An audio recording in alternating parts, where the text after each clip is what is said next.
కృష్ణమ్మ వరద ప్రవాహం ఏమాత్రం తగలేదు.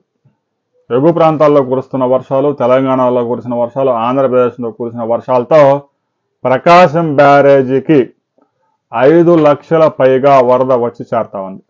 రెండో ప్రమాద హెచ్చరిక మరి కాసేపట్లో జారీ చేస్తారనగా వరద స్వల్పంగా తగ్గింది.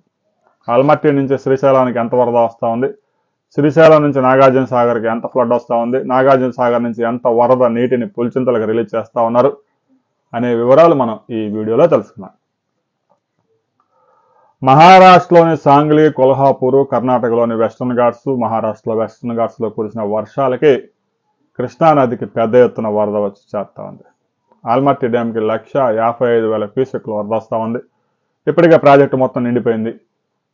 మొత్తం వచ్చిన వరద మొత్తాన్ని నారాయణపూర్కు రిలీజ్ చేశారు. నారాయణపూర్ నుంచి 1,60,000 క్యూసెక్లు జూరాలకు చేరుతా ఉంది.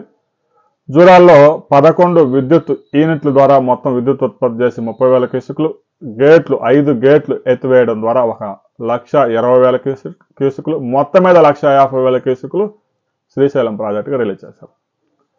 మరొక వైపు తుంగభద్ర నుంచి 46,000 క్యూసెక్లు సుంకేశ్వర మీదుగా శ్రీశైలం చేరుతా ఉంది. మొత్తం మీద శ్రీశైలం ప్రాజెక్టుకి దగ్గర 2 లక్షల క్యూసెక్ల వరద ఇన్ఫ్లోస్ ఉన్నాయి.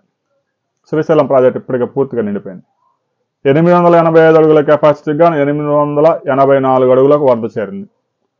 215.8 టీఎంసీల కెపాసిటీకి గాను 212 టీఎంసీల వరద చేరింది. దీంతో విద్యుత్ ఉత్పత్తి కుడి ఎడమ గట్టుల్లో పెద్ద ఎత్తున విద్యుత్ ఉత్పత్తి చేసి 65,000 క్యూసెక్లు, 7 గేట్లు ఎత్తివేయడం ద్వారా 2 లక్షల క్యూసెక్లు, మొత్తం మీద 2,65,000 క్యూసెక్లు నాగార్జున సాగర్గా రిలీజ్ చేస్తా ఉన్నారు. ఇక శ్రీశైలం బ్యాక్ వాటర్లో పోతిరెడ్డిపాడు ద్వారా 35,000 క్యూసెక్లు, హందిరినేవా ద్వారా 3,250 క్యూసెక్లు, తెలంగాణలోని భీమా, కలవకుర్తి, నెట్టంపాడు ద్వారా మరో 4,950 క్యూసెక్లు తెలంగాణ ప్రభుత్వం తీసుకుంటా ఉంది. మొత్తం మీద శ్రీశైలం ప్రాజెక్టుకి ఇన్ఫ్లోస్, అవుట్ఫ్లోస్ దాదాపుగా సమానంగా ఉండే విధంగా చూశారు. ఇంకా ఇన్ఫ్లోస్ కన్నా కూడా అవుట్ఫ్లోస్ ఎక్కువ ఉండే విధంగా చూస్తున్నారు. ఇక నాగార్జున సాగర్ ప్రాజెక్టు ఎప్పుడో నిండిపోయింది. 595 అడుగుల కెపాసిటీకి 590 అడుగుల వాటర్ చేరింది. 312 టీఎంసీల పూర్తి నిల్వ సామర్థ్యానికి 309 టీఎంసీల వరద చేరింది. నాగార్జున సాగర్ 26 గేట్లు ఎత్తి 3,50,000 క్యూసెక్ల వరదని పులిచింతల ప్రాజెక్టుకి రిలీజ్ చేశారు.